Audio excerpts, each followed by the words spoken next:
अभी अरुण साव थोड़किन ओकरे बुक बात करत लेकिन ओकर एक विभाग में कोई काम चलत हुई बेंद्रा ये डारल वो डारा ये पेड़ ले वो पेड़ लगातार कूदत तो हिरन किसे ते करत का है वो तो मोर प्रयास में कोई कमी है का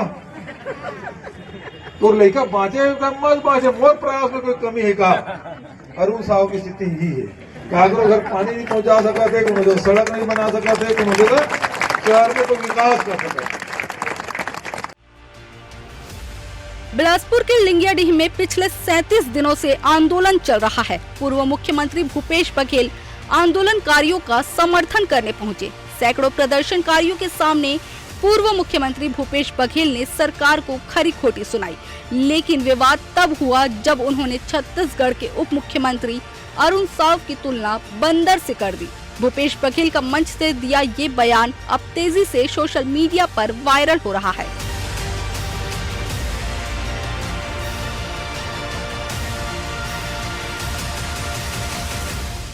भूपेश बघेल के बयान ने साहू समाज को आक्रोशित कर दिया है। साहू समाज ने बघेल के बयान को अमर्यादित, आपत्तिजनक और निंदनीय कहते हुए चेतावनी दी है कि यदि 10 दिन के भीतर भूपेश माफी नहीं मांगते तो साहू समाज प्रदेश में बड़ा प्रदर्शन करेगा।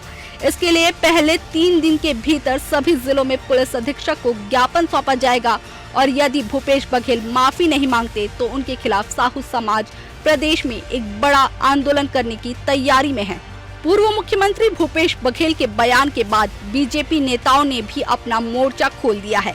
उप मुख्यमंत्री अरुण साव समेत प्रदेश के कई मंत्री और विधायक पूर्व मुख्यमंत्री भूपेश बघेल के बयान पर सीधा हमला बोल रहे हैं। उप मुख्यमंत्री अरुण साव ने भूपेश बघेल को शब्दों की मर्यादा रखने की नसीहत दी है तो उप मुख्यमंत्री विजय शर्मा ने उनके कार्यकाल को याद करते हुए कहा कि जब वो सरकार में थे तो उन्होंने भ्रष्टाचार की सीमा लांघी थी और आप विपक्ष में हैं तो शब्दों की सीमा लांघ रहे हैं। वहीं कैबिनेट मंत्री गजेंद्र यादव ने भूपेश बघेल को दिव्य सदमे में होने की बात कही। उन्होंने कहा कि बड़े पद में रहे व्यक्ति द्वारा ऐसे शब्दों का प्रयोग करना दुर्भाग्यजनक है। देखिए, शब्दों की मर्यादा, इतने वरिष्ठ नेता है, मुख्यमंत्री रहे हैं, उनकी भाषा कैसी होनी चाहिए, शब्द कैसे होने चाहिए। राजनीतिक टिप्पणियां अपनी जगह है, पर इस तरह से भाषा का इस्तेमाल राजनीति में बिल्कुल भी अक्षम्य है। सभी को भाषा और विषयों का ध्यान राजनीति में रखना चाहिए। उनका ये जो वक्तव्य आया है वाकई में निंदनीय है। एक प्रदेश के उप मुख्यमंत्री को इस तरह से उनको बंदर की तरह बोलना, ये उतना सुलझा हुआ और पूर्व मुख्यमंत्री रहे, उनको कम से कम ऐसा शब्दों का इस्तेमाल नहीं करना चाहिए। राजनीति में दिए हर बयान की कई मायने होते हैं। विवादित बयान कभी पॉलिटिकल माइलेज का जरिया बनते हैं तो कभी मुसीबत बढ़ाने वाले। ये पहली बार नहीं है जब भूपेश बघेल के बयान पर बवाल हुआ हो। पहले भी विवादित बयानों से उन्होंने काफी सुर्खियां बटोरी है। ऐसे में भले ही अपने ही बयान पर पूर्व मुख्यमंत्री भूपेश बघेल चारों ओर से घिर रहे हों, लेकिन इसका दूरगामी लाभ भूपेश बघेल को मिलता है या ये मौका भी बीजेपी उनके हाथ से छीन लेती है, ये भविष्य के गाल में ही समाहित है। Bureau report, TV 24।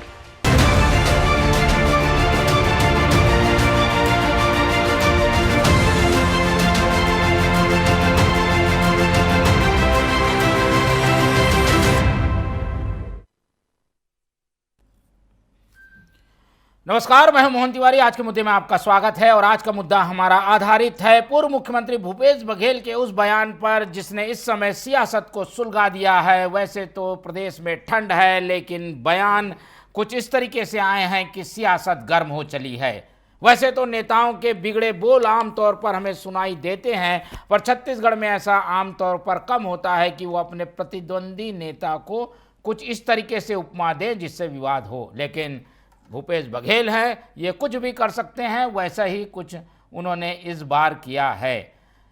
मैं आपको याद दिला दूं कि इसके पहले के कार्यकाल में भूपेश बघेल पर डॉक्टर रमन सिंह ने कुछ ऐसी टिप्पणी कर दी थी तो कांग्रेस ने प्रदर्शन किया था, और इस बार भूपेश बघेल ने कुछ वैसी ही टिप्पणी अरुण साव को लेकर कर दी है तो बीजेपी नाराज है। इस पूरे मामले में क्या कुछ कहना है पक्ष विपक्ष का और क्या है ये बिगड़े बोल, इसे जानने की कोशिश करेंगे इस डिबेट के जरिए। पहले मिल लेते हैं उन मेहमानों से जो इस चर्चा में हमारे साथ रहेंगे। हम बहुत स्वागत करेंगे, हमारे साथ मौजूद हैं इस पूरे मामले का राजनीतिक विश्लेषण शेयर करने के लिए वरिष्ठ पत्रकार और राजनीतिक विश्लेषक अनिल चौबे जी, बहुत स्वागत है आपका। कांग्रेस का पक्ष रखने के लिए हमारे साथ मौजूद हैं अजय गंगवानी जी, बहुत स्वागत है आपका। और बीजेपी का पक्ष रखेंगे बीजेपी के वरिष्ठतम नेता शिव नारायण पांडे जी, बहुत स्वागत है आपका।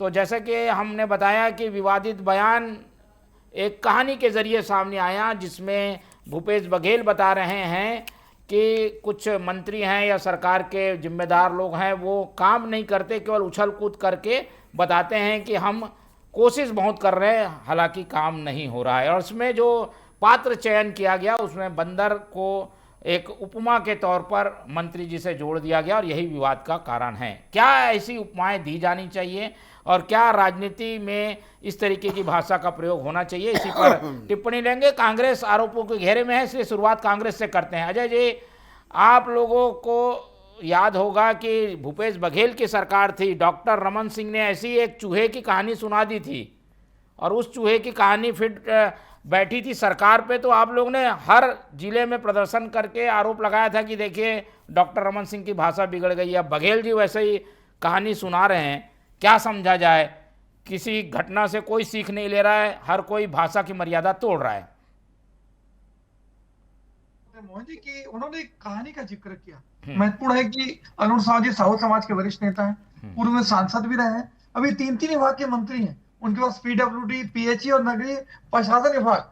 माननीय भूपेश बघेल जी ने सिर्फ इस बात को अंडरलाइन करने का प्रयास किया कि पिछले चुनाव में साहू समाज ने भारतीय जनता पार्टी को, माननीय अरुण साहू जी को भरपूर समर्थन दिया, इस उम्मीद के साथ, इस आशा के साथ कि अरुण साहू जी न केवल साहू समाज के लिए, छत्तीसगढ़ की आम जनता के हितों के लिए काम करेंगे। तो स्पष्ट रूप से एक तुलनात्मक की बात थी जिसको भारतीय जनता पार्टी साहू समाज से जोड़कर उसके अपमान की राजनीति करने का दुष्प्रयास कर रही है। महत्वपूर्ण बात है कि अगर कोई अक्रिय नेता है वो उसको जितना सक्रिय होकर काम करना चाहिए उससे सफल नहीं हो पा रहा है। मैं तो स्पष्ट रूप से पूछना चाहता हूँ, यहाँ मेरे भाजपा के वरिष्ठ प्रवक्ता बैठे हैं, अरुण साहू जी 3 विभाग के मंत्री हैं, क्या इसमें देखिए सूचना के अधिकार में, मुझे महत्वपूर्ण बात कोट कर दूं आपके चैनल पे, अभी सूचना के अधिकार में हमने जब आरटीआई से निकाला तो ये लगातार 700 सड़कों का दावा माननीय अरुण साहू जी करते रहे कि 2 साल में 700 सड़कें बनी है, जबकि आरटीआई का जब रिजल्ट आता है मात्र 3 सड़कें, मतलब 2 साल में पीडब्ल्यूडी मंत्री के अरुण साहू जी के कार्यकाल में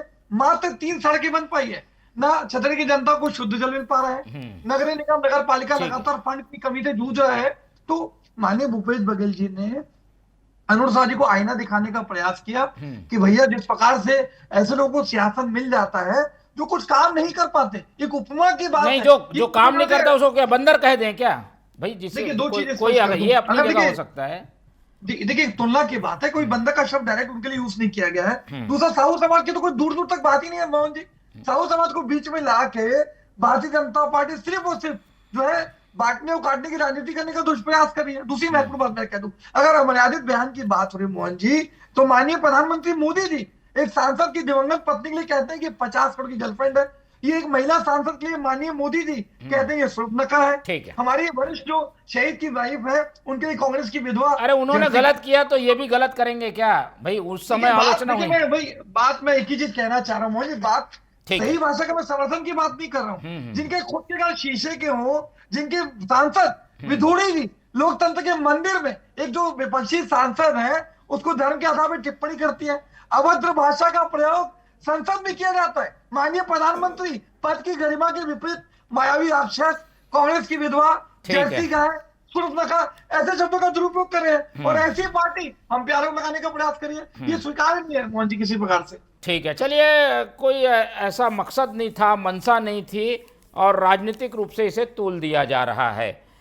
शिव नारायण जी हमारे साथ मौजूद हैं, उनसे समझने की कोशिश करते हैं। क्या बीजेपी इसमें कुछ पॉलिटिकल माइलेज का मौका देख रही है, इसलिए इसे तूल दिया जा रहा है? बयान सुबह से आ रहे हैं, प्रदर्शन होने की तैयारी हो गई, समाज भी नाराज हो गया।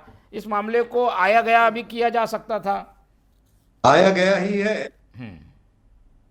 वास्तव में ये आग्रह है कि राजनीति में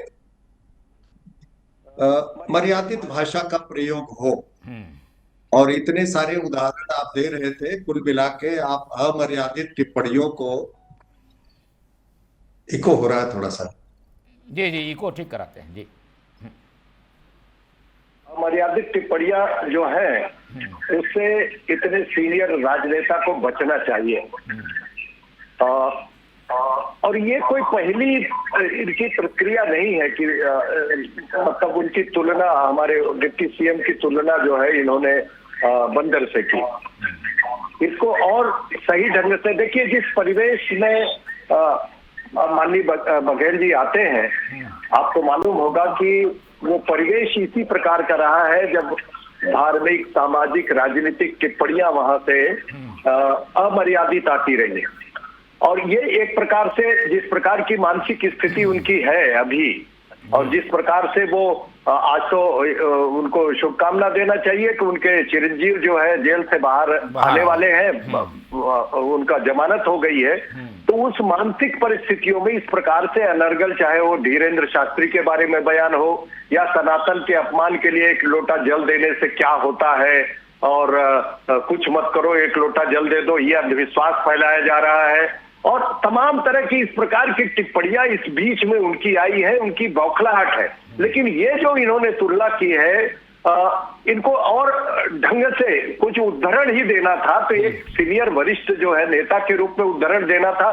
समाज उससे उद्वेलित है जरूर, और समाज का विषय है, लेकिन राजनीति में हमारा तो आग्रह रहेगा कि उनके आने वाली जो उनके बाद की कांग्रेस की पीढ़ी है, और कांग्रेस की ही नहीं बल्कि अन्य दलों की जो पीढ़ी है, इनका अनुसरण करेगी। इसलिए इनको चाहिए कि जिस प्रकार से इन्होंने भाषा की, भाव की मर्यादा का उल्लंघन किया है, इसके लिए इनको क्षमा मांगना चाहिए। इनको कहना चाहिए कि भूलवश इस प्रकार की तुलना हो गई, राजनीति में ये उदाहरण न बन जाए। जिस प्रकार से कांग्रेस के प्रवक्ता इसको उदाहरण मान के चल रहे हैं और उसका बचाव कर रहे हैं, बड़ा खेदजनक है। ये वरिष्ठ नेता है, पूर्व मुख्यमंत्री रहे हैं, और इनको कम से कम भाषा और मर्यादा की आवश्यकता को देखना चाहिए, उस पर जोर देना चाहिए। और एक देखिए, अपोजिशन जो है आरोप लगाता है, मुझे क्षमा करेंगे अजय जी, ये अपोजिशन आरोप लगाता है, लेकिन बयान भी देता है, टिप्पणी भी देता है, लेकिन अपोजिशन क्लेश हो जाए मेरे बयान से, इस प्रकार से मर्यादाओं का उल्लंघन हो जाए, इस पर थोड़ा सा उनको ध्यान देना चाहिए। भारतीय जनता पार्टी की तरफ से ये मांग है कि उनको जो है निश्चित उनको क्षमा मांगना चाहिए, उनको बताना चाहिए कि हमारा आशय अपमान करने का नहीं था, हमारा बयान जो है एक राजनीतिक टिप्पणी थी, ठीक है, नहीं करना। बिल्कुल अजय जी, आप जब मान ही रहे हैं कि ये बयान देने का मकसद वैसा नहीं था, तो क्षमा याचना, खेद व्यक्त करने में क्या जाता है? पार्टी की ओर से या बघेल जी खेद व्यक्त कर दें। अच्छा ठीक है, मैं एक चीज बताइए, मेरे वरिष्ठ यहाँ बैठे हैं शिवनारायण पांडे जी, मैं मुझे बीच में मत टोकिएगा मोहन जी, आपका कोई जल्दी करिएगा, फिर मौका देना है हमको चौबे जी को भी। मैं कुछ कह रहा हूँ। माननीय प्रधानमंत्री जी, देश के सबसे सर्वोच्च पद पे बैठा व्यक्ति, जो पद की गरिमा के विपरीत स्पष्ट रूप से एक सांसद की पत्नी डिरेल हो रहे हैं आप। गंगवानी जी, सवाल है कि क्या खेद व्यक्त किया जा सकता है? मेरा निवेदन है, डिबेट को मॉनिटर करने की कोशिश मत करिए मोहन जी। हमारा ये सवाल ये था कि भाई क्या खेद व्यक्त करेगी, क्या कांग्रेस नहीं करेगी, ये बता दीजिए। मैं वही पूछ रहा हूँ, हाँ वही मैं बोल रहा हूँ, हम डिलेर हो जाएंगे। ठीक, एक एक करके, हाँ पूरा मौका दूंगा। गंगवानी जी बोलिए। बयान दे तो डिलेर हो गया। हाँ, मैं स्पष्ट उसमें कह रहा हूँ, माननीय प्रधानमंत्री मोदी जी ने 4 बड़े बयान दिए। पहली बात, एक सांसद की पत्नी, एक महिला के लिए कहते हैं 50 फुट की गर्लफ्रेंड, क्या माफी मांगी? क्या उन्होंने एक महिला सांसद को शोभनखा कहा, क्या माफी मांगी क्या देश की जनता से? माननीय सोनिया गांधी जी के लिए वो कहते हैं कांग्रेस की विधवा जर्सी गाय, क्या माफी मांगी माननीय प्रधानमंत्री जी ने? मनमोहन सिंह के लिए कहते हैं कि रेनकोट पहन के बारिश का मजा लेते हैं, एक शांत अर्थशास्त्री के लिए इस बयान के लिए क्या माफी मांगी उन्होंने? एक निर्वाचित मुख्यमंत्री के लिए माननीय प्रधानमंत्री जी कहते हैं महावीर राक्षस है, क्या माफी मांगी क्यों देश की जनता से? चलिए ठीक है, आ गई बात, आ गई। भारत में जन्म लेना पाप के समान है। बिल्कुल, चलिए आ गई। आप भी तुलना देकर ये कार्ड लेना चाहते हैं, ठीक है, मैं आऊंगा इस पर। लेकिन चौबे जी बताइए जल्दी कि ये तो ठीक है, वो भी गलत है। हम सब किसी के भी भाषा की मर्यादा तोड़ने के खिलाफ हैं। मोदी जी की तरफ से माफी मांग ले, चैलेंज पे। ठीक है, चलिए वो वरिष्ठ नेता है, आज मोदी जी अरे इस तरह वो से जब देश की बोलेंगे जनता को उनको, बाकी उनसे भी मारना यही चाहते हैं। सवाल किया जाएगा। चलिए चौबे जी, क्या देखते हैं, दोनों ही पार्टियों में इस तरीके की प्रकरण हैं, तो क्या दोनों ही पार्टियां ये मर्यादा तोड़ रही हैं और इसे कैसे दूर किया जाए, ऐसी चीजें ना हो, इसके लिए क्या होना चाहिए? मोहन जी, जो समाज के दर्पण होते हैं उनमें नेता, अभिनेता, पत्रकार, वकील, डॉक्टर, इन सबको बड़ा मर्यादित ढंग से अपना रखना चाहिए, अपने विचार रखना चाहिए, क्योंकि ये समाज को दूषित करते हैं। अगर ये गंदी भाषा का उपयोग करेंगे तो समाज भी वैसे उसी तरीके से चला जाएगा। इसलिए इनकी नैतिक जिम्मेदारी बनती है कि किसी भी स्तर पर, चाहे पक्ष हो, दुश्मन हो, जो भी हो, लेकिन अगर नेता है, अभिनेता है, चित्रकार, पत्रकार है, तो इनको संयम बरतते हुए, जो हमारे इसमें इतने सारे शब्द हैं, उन शब्दों का बेहतर ढंग से उपयोग करते हुए जिससे समाज में एक अच्छा मैसेज जाए। तो ये तो हो नहीं रहा है। दरअसल क्या है कि बहुत बुरी स्थिति हो गई है नेताओं की। नेताओं को जो मन में आ रहा है, मतलब बके जा रहे हैं। अब वो कुछ बोलते हैं, वो कुछ बोलते हैं, वो वोट चोरी बोलते हैं, वो बरसाती बोलते हैं। इस सब से क्या हो रहा है कि राजनीतिक स्तर बहुत नीचे गिरता जा रहा है। इससे नेताओं को बचना चाहिए और मर्यादित शब्दों का ही उपयोग करना चाहिए, जिससे समाज में एक अच्छा संदेश जाए। किसी को क्रिटिसाइज करने के लिए हमारे डिक्शनरी में बहुत से अच्छे अच्छे शब्द हैं, उनका उपयोग करके भी आप माननीय उनको उप मुख्यमंत्री को वो कटाक्ष कर सकते थे, बंदर वंदर कहने की ज़रूरत नहीं थी, लेकिन नहीं किया। आजकल क्या हो रहा है कि शॉर्ट में, अच्छा दूसरा क्या हो रहा है कि टीआरपी बढ़ाने के लिए भी लोग कुछ इसका उपयोग कर रहे हैं आजकल, कि उन्होंने कहा कुछ उठपटांग बयान दे दो, मीडिया में आ जाएगा, चारों तरफ उसमें हो हल्ला होने लगेगा, टीआरपी बढ़ जाएगी। लेकिन टीआरपी बढ़ने से उनकी छवि नहीं बढ़ रही है। टीआरपी एक अलग चीज़ है कि वो सुर्खियों में बने हुए हैं, लेकिन उससे उनकी छवि नहीं बन रही है। ये छवि उस टाइम नुकसानदेह होती है जब इस छवि का उपयोग वोट में होता है या उस समय पे होता है, उस टाइम ये छवियाँ सब नुकसान करती हैं। इसका सबसे अच्छा उदाहरण है अपने राहुल गांधी जी को। वो वोट चोर, फलाना चोर, ये कर के उन्होंने अपनी छवि ऐसी बना ली है। अब वो कितनी सुधारें उसको, वो नहीं सुधरती। इसलिए नेताओं को, जो भी समाज के दर्पण हैं, इनको दर्पण कहा जाता है, इनसे देख के लोग सीखते हैं। इन दर्पणों को जरा ठीक से मर्यादित भाषाओं का उपयोग करते हुए ही समाज में अपने बयान देना चाहिए। चलिए, तो ये तो दोनों ही पार्टियों के लिए देखिए एक तरीके से लीक है, इस पर ही सबको चलना चाहिए। पांडे जी की ओर चलता हूँ। पांडे जी, बार बार आप लोग भी सवाल उठाते हैं, लेकिन आप लोगों के यहाँ से भी ऐसे कम प्रकरण नहीं है, इसलिए अछूता मत समझिए बीजेपी को भी, लेकिन नेताओं में इस तरीके की प्रवृत्ति क्यों आ गई है? क्या सुर्खियों में बने रहने के लिए ऐसे बयान देते हैं, या ज़्यादा सरल भाषा में कुछ कहने के लिए भाषा की मर्यादा तोड़ देते हैं?